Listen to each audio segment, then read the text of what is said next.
গোপনে ভয়ঙ্কর পরিকল্পনা করছে ইরান। দেশটি চীন থেকে প্রচুর পরিমাণে ব্যালিস্টিক ক্ষেপণাস্ত্র তৈরির উপাদান অর্ডার করেছে। এসব উপাদান দিয়ে অন্তত 800 ব্যালিস্টিক ক্ষেপণাস্ত্র তৈরি করা সম্ভব বলে জানা গেছে। সম্প্রতি ওয়াল স্ট্রিট জার্নালের বরাতে টাইমস অফ ইসরায়েলের এক প্রতিবেদনে এ তথ্য জানানো হয়েছে। ওয়াল স্ট্রিট জার্নাল জানিয়েছে, চীন থেকে প্রচুর পরিমাণে ব্যালিস্টিক ক্ষেপণাস্ত্র তৈরির উপাদান অর্ডার করেছে ইরান। ইসলামিক রিপাবলিক তার সামরিক শক্তি এবং প্রক্সি নেটওয়ার্ক পুনঃপ্রতিষ্ঠার লক্ষ্যে এই উদ্যোগ নিয়েছে। প্রতিবেদনটি এমন সময় প্রকাশ পেল যখন ইরান ও যুক্তরাষ্ট্রের মধ্যে পরমাণু ইস্যু নিয়ে উত্তেজনা বেড়েই চলেছে। অন্যদিকে একটি পৃথক প্রতিবেদনে জানানো হয়, ইসরায়েল হোয়াইট হাউসকে জানিয়েছে সংলাপ ব্যর্থ না হওয়া পর্যন্ত তারা ইরানের পরমাণু স্থাপনাগুলোর উপর হামলা চালাবে না।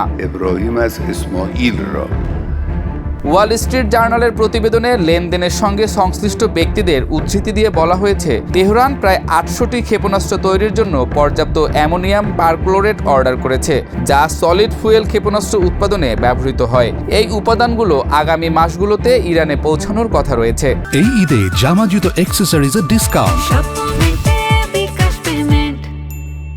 প্রতিবেদনে বলা হয়, এই চালানের চুক্তি মাস কয়েক আগে সম্ভবত মার্কিন প্রেসিডেন্ট ডোনাল্ড ট্রাম্পের মার্চ মাসে ইরানের সর্বোচ্চ নেতা আয়াতুল্লাহ আলী খামেনির সঙ্গে পারমাণবিক আলোচনার প্রস্তাব দেওয়ার ঘোষণার আগে সম্পন্ন হয়েছিল। প্রতিবেদনে আরও বলা হয়েছে, অ্যামোনিয়াম পারক্লোরেট ইরানের পিশগামান তেজারাত রাফি নভিন কোম্পানি হংকং ভিত্তিক লায়ন কমোডিটিস হোল্ডিংস লিমিটেডের কাছ থেকে অর্ডার করেছে। তবে এ বিষয়ে পিশগামানের সঙ্গে যোগাযোগ করা সম্ভব হয়নি। এছাড়া লায়ন কমোডিটিসের পরিচালক মন্তব্যের জন্য অনুরোধের কোনো জবাব দেননি। প্রতিবেদনে উল্লেখিত একজন কর্মকর্তার মতে, এই অ্যামোনিয়াম পারক্লোরেটের কিছু অংশ ইরানপন্থী প্রক্সি গোষ্ঠী যেমন ইয়েমেনের হুথি বিদ্রোহীদের কাছে পাঠানোর সম্ভাবনা রয়েছে, যারা সম্প্রতি ইসরায়েলের দিকে ব্যালিস্টিক ক্ষেপণাস্ত্র নিক্ষেপ করেছে।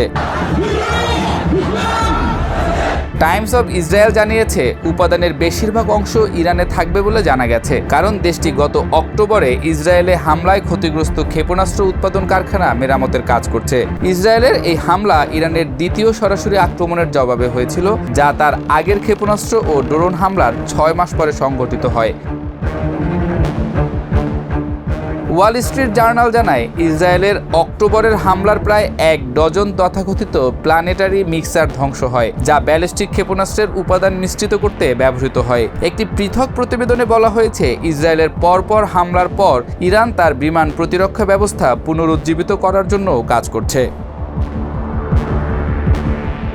ওয়াল স্ট্রিট জার্নাল জানায়, ইরানের জাতিসংঘ প্রতিনিধি দল অ্যামোনিয়াম পারক্লোরেটের চালান সংক্রান্ত মন্তব্যের জন্য অনুরোধের জবাব দেয়নি। চীনের পররাষ্ট্র মন্ত্রণালয় জানিয়েছে, বেইজিং এই ধরনের চালানের চুক্তি সম্পর্কে অবগত নয়।